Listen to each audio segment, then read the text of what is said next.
Hi, my Sag and Sag Rising friends, Sandra from ForYourChi.com. We're here today to do your monthly tarot and oracle card reading, all 12 houses this month for October 2021. Thanks for being here with me, and thanks for the likes. You guys hit a three-way split.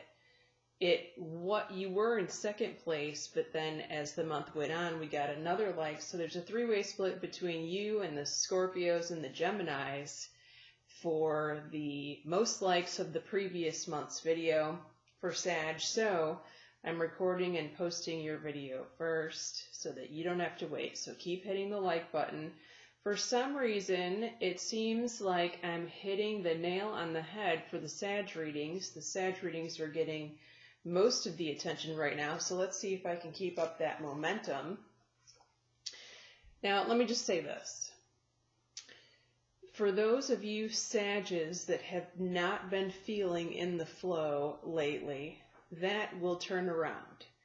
You may not see it yet in the month of October. However, as the sun grows closer to Sag, that being at the end of November, you will start to feel better.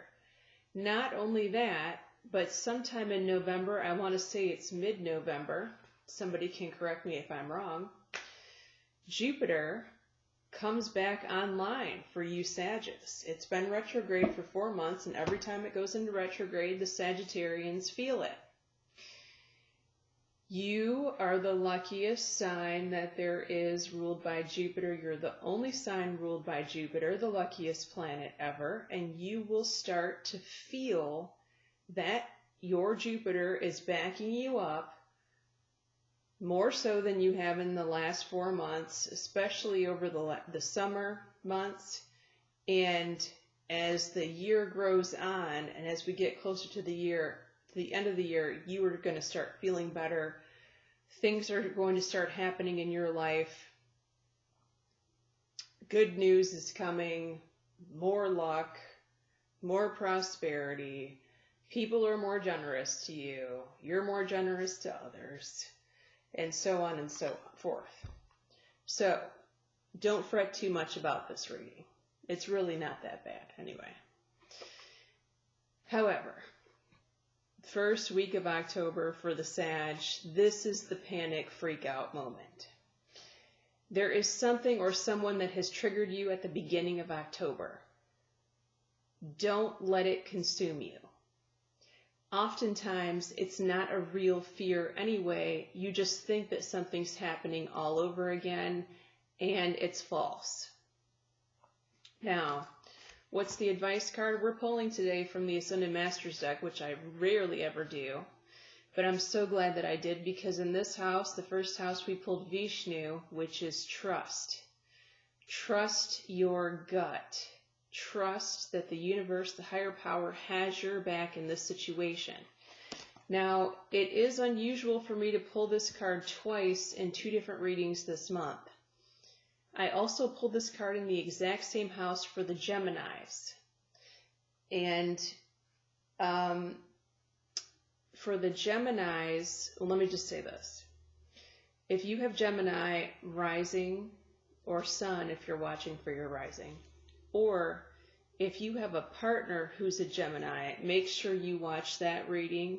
There could be something in that reading specifically for you or for your partner that you would like to relay to them, okay? But regardless, we have a great message here with the Trust card in Vishnu. I love that card in this deck. Second house, your stuff and your money, triumphant success. Now, keep in mind, this is the Ace of Swords in traditional tarot. Yes, it does indicate a victory. No, it does not mean right now. What this means right now is you will get a victory after your hard work, blood, sweat, and tears. Your work is not done here yet. There is still more climbing that needs to be done, whether that is in your current job in order to get a bonus, a payout, or something like that, or if it's manifestation, if you're working on a manifestation of a lump sum of money or a particular hard to get item. Okay, keep going. Now we pulled a meditation card here. So although more work is still required, there also needs to be a time for Sagittarius to just kick back and relax and let information come to them. It doesn't have to be this formal meditation where this guy is sitting in the lotus position. You know, just put on some nice relaxing music, Sag. Get rid of the distractions, which is big time. It's probably going to be when everyone else in your house is asleep. God knows, right? But there also is more information that needs to come to you at this time, in addition to the hard work, okay? Third house, your siblings, brother or sister, prosperity begins. This is them planting the seed of something. Typically, it's a monetary harvest for later. A lot of times, this is my small business idea or a side gig that they're doing or they're contemplating on doing. Now, you may have to be the voice of reason that encourages them to go for this if they've been procrastinating, right, or kicking this can down the road. What is the advice card for them? It's Krishna, find the blessings in your current situation. So the more that they are giving gratitude for what they have right now, the more they're going to receive the harvest of this planting later, okay? Fourth house, your house of home. Accelerated motion, this is my Libra card. You could be living with a Libra. You could have a Libra rising or a Libra sun if you're watching for your rising. The Libra could be a roommate or, you know, house. You could have a visitor who's a Libra, because this is my Libra card, although this is not Libra in traditional tarot. The Libras get this card often.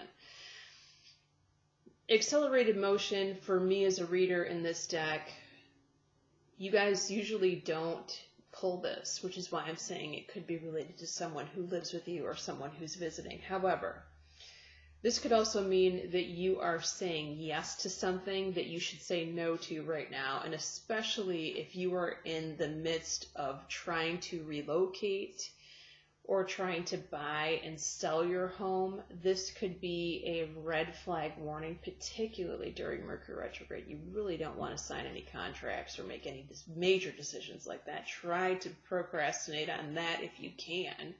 If you can't, then you got to do what you have to do. But this could definitely be saying yes to something that you're going to regret later. Okay, and this is your house of home. Now, for those of you that this is not talking about your home, this could be talking about your father or father figure. He could be saying yes to something that he really doesn't want to, or he should not at this time. Okay, we have the Freedom card in this deck. So I feel like whatever decision is coming up, whether that be your home or your father, it's the result of feeling sick and tired of the current situation, and that could be where you live, and I totally get it, but it just feels like it's not the right time. It's better off to wait, have some more patience, because you really don't want to have to move twice if this is talking about a move, okay? Your fifth house is your dating life, Sagittarius. For those of you single, for those of you coupled, this is also talking about your friendship circle, your social life. Fulfillment of wishes is beautiful. It's a Nine of Cups card. It says to say yes to every single invitation that you get at this time, and you will be rewarded. Interesting, we have Thoth here that's talking about writing.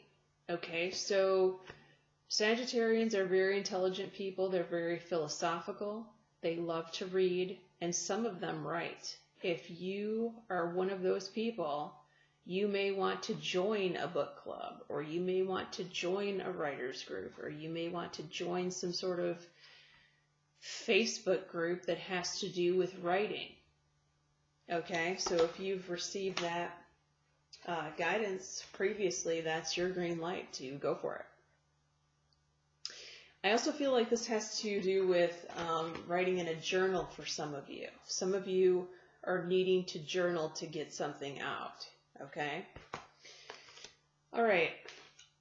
Sixth house, we have trapped in fear. Now, the sixth house rules your work, Sag. It also rules your health. So, fear is not a good place to be. You may want to leave your job, but you are afraid that there is something, the grass is never greener on the other side of the fence. You're not going to get enough money, or you're not going to get the recognition. You know, although I don't like fear, I also don't like changing jobs during Mercury retrograde. So if you want a job hunt, put yourself out there. But if I were you, I wouldn't accept any offer until Mercury goes back direct, and you can look that up. I want to say it's the 23rd or the 26th of October. It's the end of October. Now, for those of you that have a health ailment or a health concern, you know, if you haven't gone to the doctor, please do.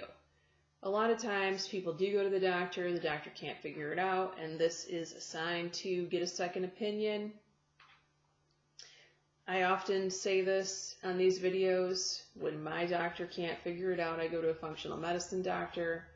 They always can figure it out first thing, particularly if they have the computer program that hooks you up. It's like I liken it to the car diagnostic machine, whatever that thing is called, where it hooks up into the computer and it automatically tells you everything that's wrong with you, starting with the major concern first. Now, we have the arts are here. Paul the Venetian is here to talk about expressing yourself creatively. This may be an outlet for some of you to let go of this fear that you have in your sixth house.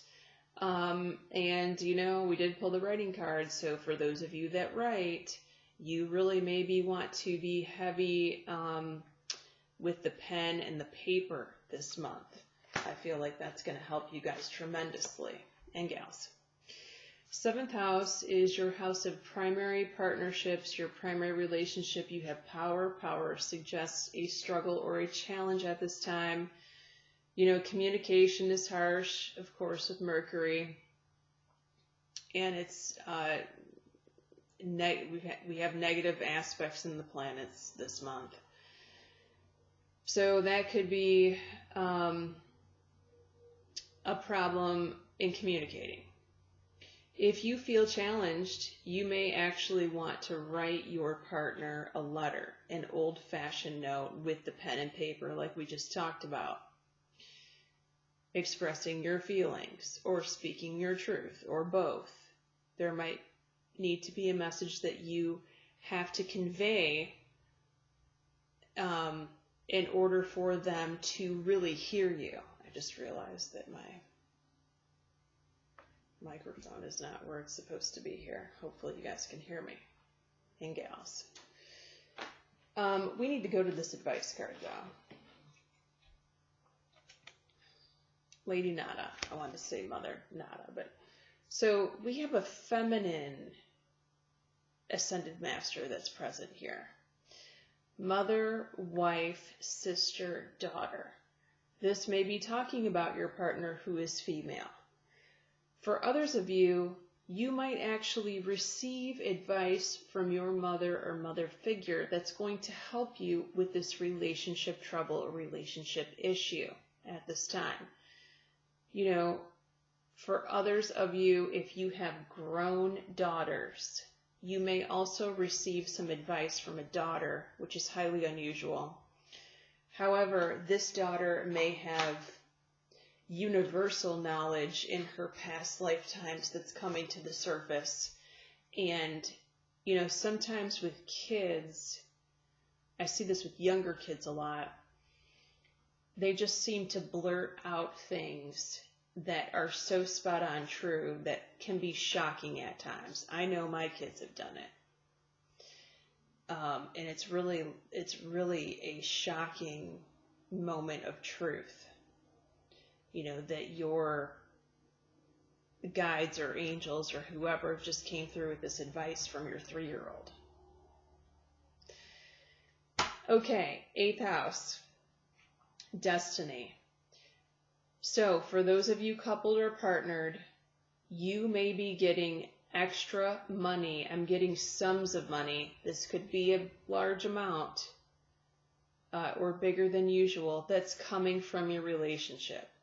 Your partner appears to be extra lucky this month, although you don't feel like you're lucky this month. It's not saying that you're not. It's just saying that your timing is off.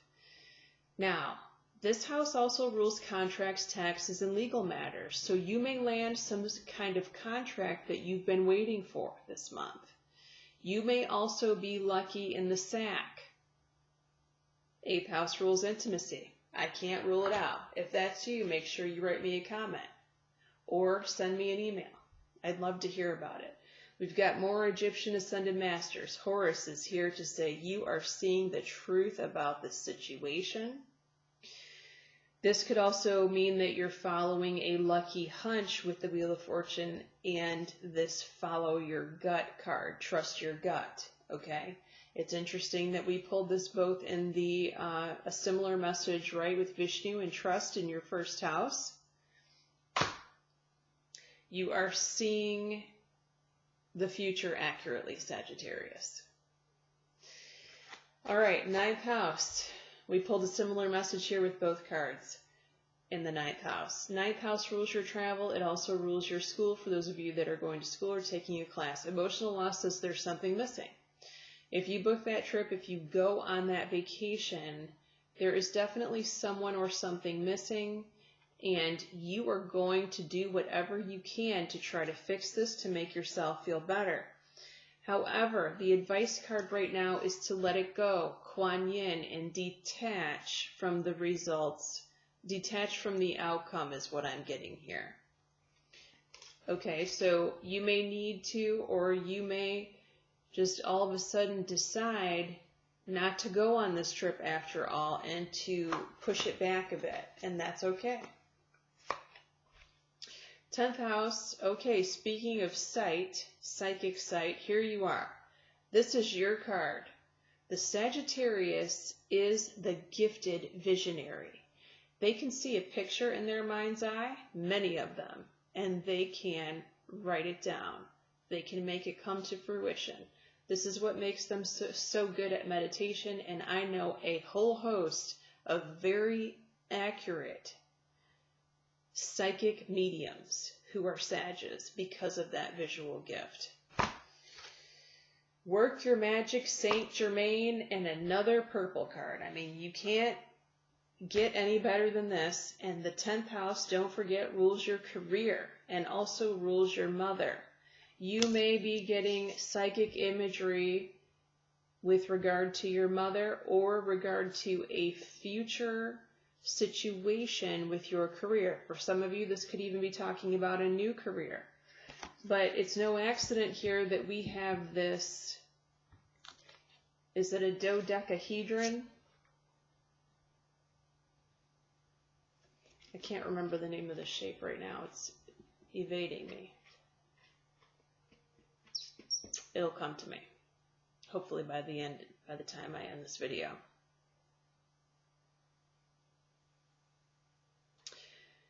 It's not a dodecahedron. What is it? I'm going to have to look this up. If anybody knows, can remember the name of this shape, please let me know. I have a pendant. It's at the jeweler's right now. It's the same shape. Anyway, this shape is incredibly magical. You actually may want to draw this shape in your journal or on a piece of paper and meditate on this. I feel like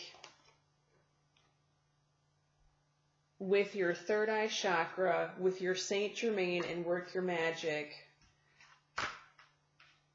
this writing card here and this meditation card here, you guys are on the brink of something incredibly huge and fortunate. You might get something in meditation that is going to be the biggest aha epiphany moment of your lives. And you were like, why didn't I think of this sooner? Right? Please let me know. I love it when this happens. Okay. So, as fate would have it, I have multiple decks of the same type of deck. So sometimes I accidentally put cards back in a deck they don't belong in because I have 2 decks of the same kind and I mix them up. In your 11th house, Sag, we pulled this card again, Horus. You are seeing the situation accurately. Now remember, we pulled this in the 8th house with your luck, right? The 11th house rules children, however. For those of you that don't have children, it's talking about your best friend.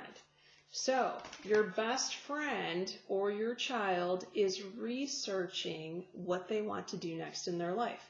Now this could be researching career paths. This could be researching what they want to do when they grow up. This could be researching different areas of study or where they want to live. The list goes on and on. However, they already know what to do. They already have a gut instinct. They just have to follow it. Okay? And you may need to be the advice giver that's like a attaboy, attagirl, reassuring them. Your 12th house, patience and planning. This is the future card. This card will manifest approximately 3 months from now. Look for it in January. Patience and planning means pause, reflect. Not a great time to make any major moves. It's more time to wait it out and see what's going to happen here. What's the advice card? Nurture yourself. Okay, so that's the reason for the pause, the timeout. You guys are going to need more sleep in January. I know the Sagittarius doesn't like to hear that. But your energy feels like it's depleted, or someone could be depleting it from you if you've got energy vampires around you in January that try to suck you dry. It's also a good time to get a massage, relaxing spa treatments, bath, pedicures, manicures, whatever makes you feel good. And don't forget to take your vitamins and supplements. Thanks so much for watching. We'll see you in November.